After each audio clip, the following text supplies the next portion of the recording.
یوسف علیہ مصر کے وزیر کے گھر میں پلتے ہیں، بڑے ہوتے ہیں، جوان ہوتے ہیں. پھر وزیر کی بیوی حضرت یوسف علیہ السلام پر جو اس کے غلام تھے ان پر عاشق ہوتی ہے، اور پھر بڑے لمبے چوڑے معاملات پیش آتے ہیں.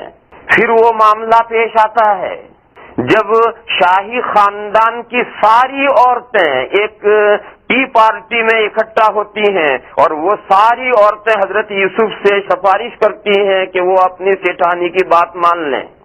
اس وقت حضرت یوسف علیہ السلام پریشان ہو جاتے ہیں، کیونکہ اب تک تو ایک عورت پیچھے پڑی ہوئی تھی، اب تو شاہی خاندان کی ساری ہی عورتیں پیچھے پڑ گئی.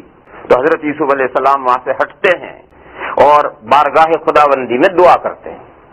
قال رب السجن انہوں نے یہ کہا تھا کہ سیٹھانی کی بات مان لو ورنہ سیٹھانی جیل خانے بھیج دے گی. تو باہر جا کے دعا کرتے ہیں، قال رب السجن احب الی مما يدعوننی الی وَإِلَّا تَصْرِفْ عَنِّي كَيْدَهُنَّ أَصْبُ إِلَيْهِنَّ. دعا کی کہ پروردگار عالم مجھے جیل خانے میں جانا منظور ہے، گوارا ہے، اور یہ شاہی خاندان کی ساری عورتیں جس چیز کی طرف دعوت دے رہی ہیں اور بلا رہی ہیں وہ مجھے منظور نہیں ہے، وہ مجھے پسند نہیں ہے. ہاں جیل میں جانا مجھے منظور ہے. اور دعا کی گئی پروردگار عالم اگر آپ میرا ہاتھ نہیں پکڑیں گے اور میری ہیلپ اور مدد نہیں کریں گے تو میں جاہل ہو کر رہ جاؤں گا، ان عورتوں کی جالوں میں آ جاؤں گا. مجھے اس وقت آپ کی نصرت اور مدد کی ضرورت ہے، میرے مولا میری مدد فرمائیے. اللہ تصریف انی کیدہن، ان عورتوں کی چال اگر آپ مجھ سے نہیں پھیریں گے تو میں ان عورتوں کی طرف مائل ہو جاؤں گا. دعا اللہ نے قبول فرما لی. اور شاہ وزیر اور بادشاہ اور بڑے لوگوں کے خامخواہ ایک ذہن بن گیا بلا وجہ کہ یہ تو مسئلہ ایک گھر میں سے نکل کر کے شاہی خاندان کے ہر گھر میں گھس گیا مسئلہ، لہذا بہتر یہ ہے کہ یوسف کو جیل میں ڈال دو تاکہ چرچا ہی ختم ہو جائے گھروں میں سے. تو یوں یوسف علیہ السلام کو انہوں نے جیل میں ڈال دیا تاکہ یہاں سے سوسائٹی میں سے ذکر و تذکرہ ختم ہو جائے. ساری عورتیں جو پیچھے پڑی تھی اور ہر گھر میں ان کا تذکرہ تھا، وہ تذکرہ ختم کرنے کے لیے ان کو جیل میں بھیج دیا. جیل میں بہت سالوں تک رہے، 9-10 سال جیل میں رہے. پھر اس کے بعد میں بادشاہ نے ایک خواب دیکھا، اس خواب کی تعبیر کوئی نہیں بتا سکا. وہ حضرت یوسف علیہ السلام نے تعبیر بتائی، اور تعبیر یہ بتائی کہ اب آج سے لے کر آئندہ 7 سال تک ملک میں خوشحالی رہے گی، خوب پیداوار ہوگی. پھر اس کے بعد 7 سال آئیں گے تو پورے 7 سال قحط سالی کے ہوں گے. پھر اس کے بعد میں 15واں سال آئے گا، وہ پھر خوشحالی کا آئے گا. لہذا بادشاہ کے خواب میں اس طرف اشارہ کیا گیا ہے کہ شروع کے جو 7 سال خوشحالی کے ہیں اس میں زمین میں سے جو غلہ پیدا ہو اسے اسٹاک کر لیا جائے، اسے ضائع نہ ہونے دیا جائے، بس حسب ضرورت خرچ کیا جائے، اور باقی 7 سال کا پورا غلہ اسٹاک کیا جائے تاکہ وہ اگلے 7 سال جو قحط سالی کے آئیں گے تو یہ غلہ اس زمانے کو کور کرے. جب یہ تعبیر بادشاہ کو پہنچی تو بادشاہ حیرت میں رہ گیا، اس لیے کہ خواب اور اس کی تعبیر اور اس کا طریقہ اور سب کچھ واضح کر دیا. تو بادشاہ نے آدمی بھیجا کہ جاؤ جیل خانے میں سے لے آؤ اس آدمی کو جس نے یہ تعبیر بتائی. بلانے گئے، یوسف علیہ السلام نے انکار کر دیا اور یہ کہا کہ میں نہیں آتا ہوں. جاؤ بادشاہ سے یہ کہو، اپنے لارڈ سے جا کر یہ کہو کہ مجھے جس جرم میں جیل میں ڈالا گیا ہے وہ مقدمے کی کارروائی چلائی نہیں گئی ہے، بغیر مقدمے کی کارروائی چلائے ہوئے، بغیر مجھ پر کوئی جرم ثابت کیے ہوئے مجھے جیل میں ڈالا گیا ہے. لہذا پہلے مقدمے کی کارروائی چلاؤ اور میں گنہگار ہوں یا بے گناہ ہوں یہ بات کلیئر کرو. بات تو صحیح ہے کہ ایک آدمی کو جیل میں ڈال دیا گیا ہے، 10 سال سے جیل میں ہے، اب وہ چھوٹ کر آ جائے گا تو یہ تو بات اس کے دامن پر داغ بنی رہے گی کہ 10 سال اس نے جیل کاٹی. حالانکہ حقیقت یہ ہے کہ وہ بے گناہ جیل میں ڈالا گیا ہے اور بے گناہ اس کا کوئی مقدمہ ہی نہیں چلایا گیا، کیس ہی نہیں چلایا گیا، اس پر کوئی جرم ہی ثابت نہیں کیا گیا اور اسے جیل میں ڈالا گیا ہے. تو پہلے حضرت یوسف علیہ السلام نے ڈیمانڈ کی کہ پہلے میرا مقدمہ چلایا جائے اور اس کی کارروائی کی جائے اور یہ بتایا جائے کہ میں مجرم ہوں یا میں مجرم نہیں ہوں. بادشاہ نے شاہی خاندان کی سب عورتوں کو طلب کر لیا، وزیر کی بیوی بھی اور دوسری سب عورتیں بادشاہ نے طلب کر لی اور بادشاہ نے طلب کر کے کیس کی کارروائی شروع کی اس نے، اور بادشاہ نے ان عورتوں سے پوچھا بتاؤ یوسف کے بارے میں کیا کہتی ہو تم سب؟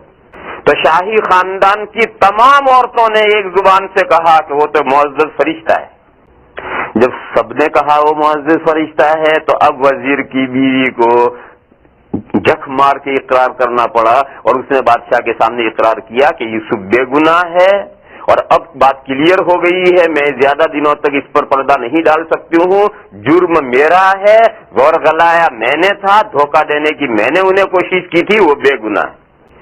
بہرحال بات صاف ہو گئی۔ یہ مقدمہ کیوں چلوایا یوسف علیہ السلام نے؟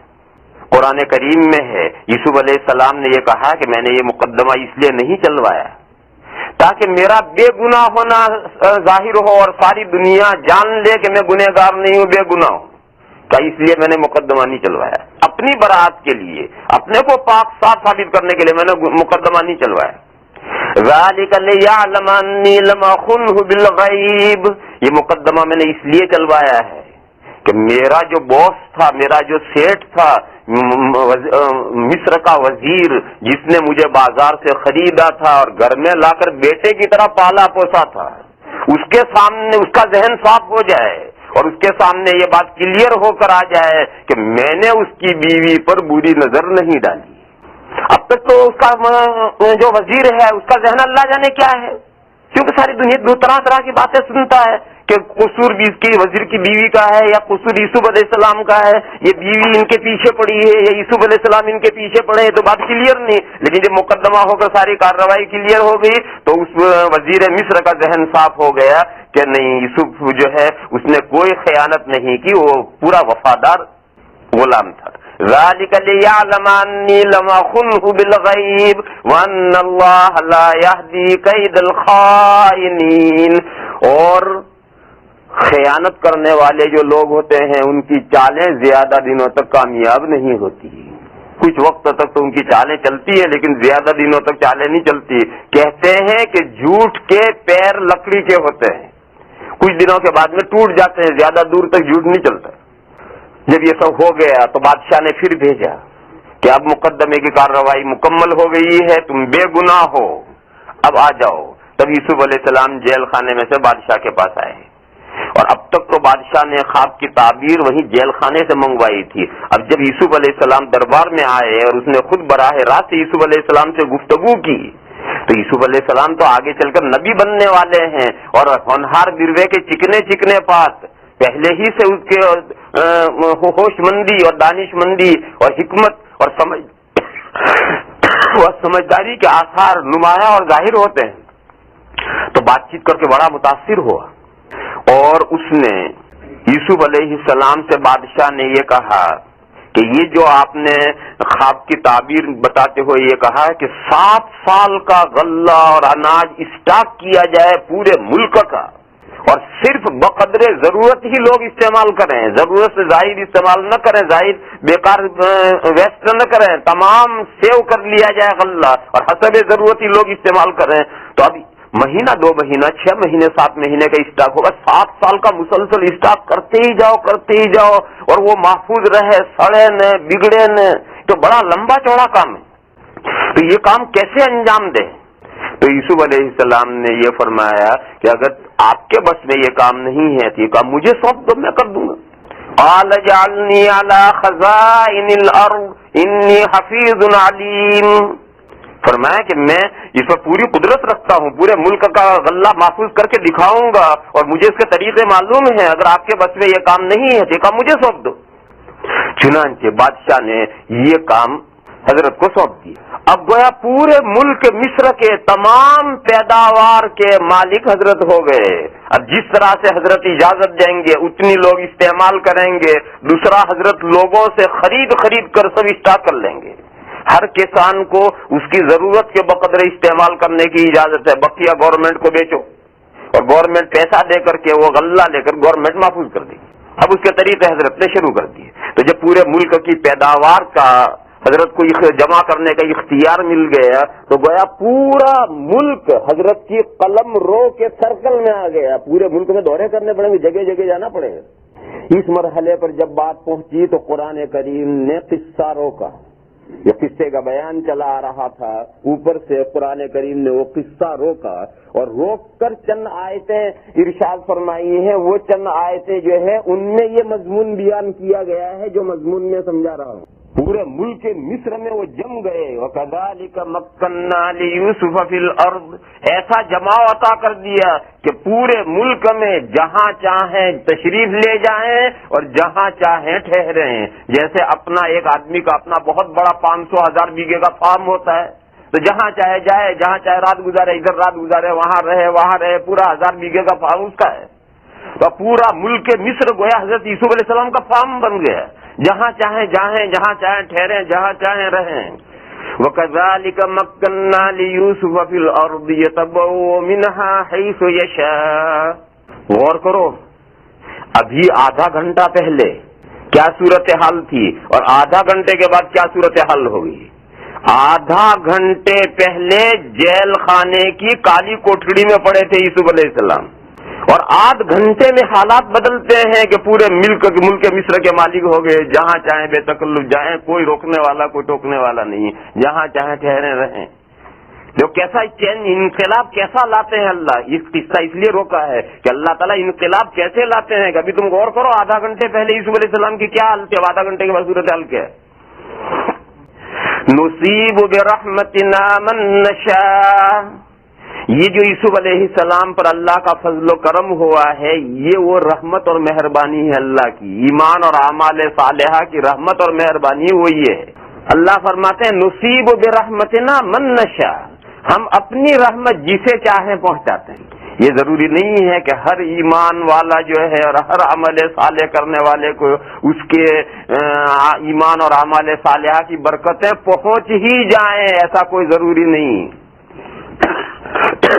نصیب برحمتنا من نشاء، پہنچاتے ہیں ہم ہماری رحمت جس کو چاہتے ہیں.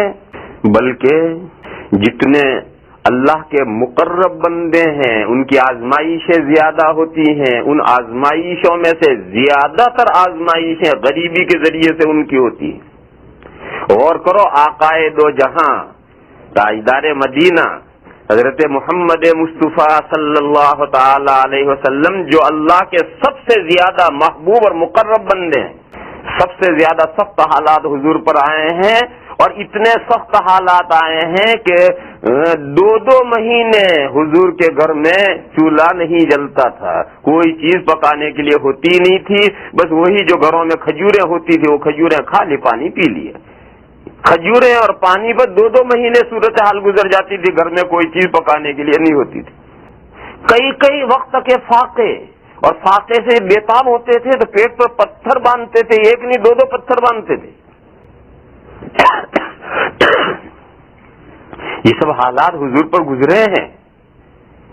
تو ایسا ضروری نہیں ہے کہ جس کا ایمان پکا ہو اور عمل صالح اس میں بہت مضبوط عمل صالح کرتا ہو، وہ کبھی بھوکا نہ رہے، کبھی بیمار نہ ہو، کبھی پریشانی نہ ہو، ایسا کوئی ضروری نہیں ہے. تو اللہ تعالیٰ جس کو چاہتے ہیں اپنی رحمت پہنچاتے ہیں. ایمان اور عمل صالح کی جو برکتیں اور رحمتیں ہیں وہ ضرور پہنچتی ہیں، مگر ہر ایک کو پہنچنا ضروری نہیں ہے. جسے اللہ تعالیٰ چاہے اسے پہنچاتے ہیں. نصیب برحمتنا من نشاء ولا نضيع اجر المحسنین. فرمایا کہ نیکوکاروں کا اجر ہم ضائع نہیں کرتے. یہ وہ اجر مزدوری، نیکوکاروں کی جو مزدوری ہے، جو اجر ہے، وہ اجر ہم ضائع نہیں کرتے ہیں. جس کے پاس ایمان ہے اور عمل صالح ہے، اس کا جو صلہ اور عوض اور بدلہ اور اجرت اور سیلری اس کی ملنی ہے وہ تو ضرور مل کر رہنی ہے، اس میں سے ایک حبہ ضائع نہیں ہوگا. وَلَا نُضِيعُ أَجْرَ الْمُحْسِنِينَ، اور نہیں ضائع کرتے ہیں ہم نیکوکاروں کا اجر. لیکن وہ اجر ملے گا کہاں؟ وَلَأَجْرُ الْآخِرَةِ خَيْرٌ لِّلَّذِينَ آمَنُوا وَكَانُوا يَتَّقُونَ، اور البتہ آخرت کا اجر بہتر ہے ان لوگوں کے لیے جو ایمان لائے اور گناہوں سے بچتے رہے. وَلَأَجْرُ الْآخِرَةِ خَيْرٌ لِّلَّذِينَ آمَنُوا وَكَانُوا يَتَّقُونَ، جن میں ایمان اور تقوی ہے، جن میں ایمان اور تقوی ہے، ان کو جو آخرت میں اجر ملے گا وہ دنیا کے اجر سے بہتر ہے. اس میں 2 باتیں بتائی.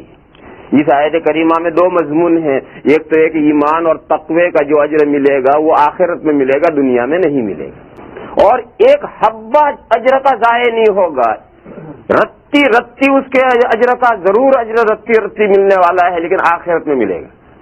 کیوں آخرت میں کیوں ملے گا، دنیا میں کیوں نہیں ملے گا؟ آخرت میں اس لیے ملے گا کہ اس میں مومنین کے لیے بھلائی اور بہتری ہے۔ دنیا میں اجر دینے میں مومنین کا نقصان ہے۔ بھائی دنیا میں جو اجر ملے گا وہ دنیا کی زندگی تک رہے گا، وہاں تک فائدہ اٹھائیں گے، 50-60 سال کے بعد میں مر گئے، ختم ہو گئے۔ بلکہ آپ غور کیجئے، ایک آدمی نے 70 سال کی عمر ہے، 70 سال میں جو نمازیں پڑھ رہا ہے اس نمازوں کا اجر دنیا میں ملا اور 2-4 روز کے بعد مر گئے، تو نمازیں پڑھی اس کا اجر ملا اور 2-4 دن بھی اس اجر سے فائدہ نہیں اٹھایا اور مر گئے۔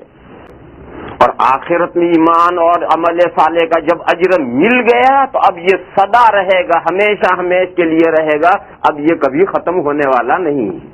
تو دنیا کی زندگی تو ختم ہونے والی ہے، لہذا دنیا کی زندگی میں اگر ایمان اور عمل صالح کا اجر دے دیا جائے تو مومنین کا نقصان ہے، اور آخرت میں اجر ملے تو آخرت کا اجر مومنین کے لیے بہتر ہے۔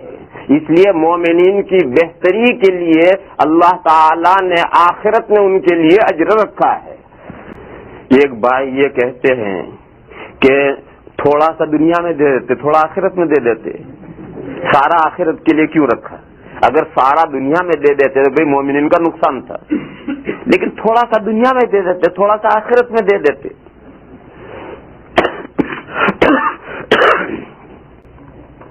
ایسا نہیں ہوتا، ایسا ہوتا نہیں، کیونکہ یہ جو اجر ہے، تم دنیا کی جو نوکری ہے اسی کو لو، نوکری جب پوری ہوگی، ویک پر پوری ہوگی یا مہینے پر پوری ہوگی یا سال پر پوری ہوگی تب سیلری ملے گی۔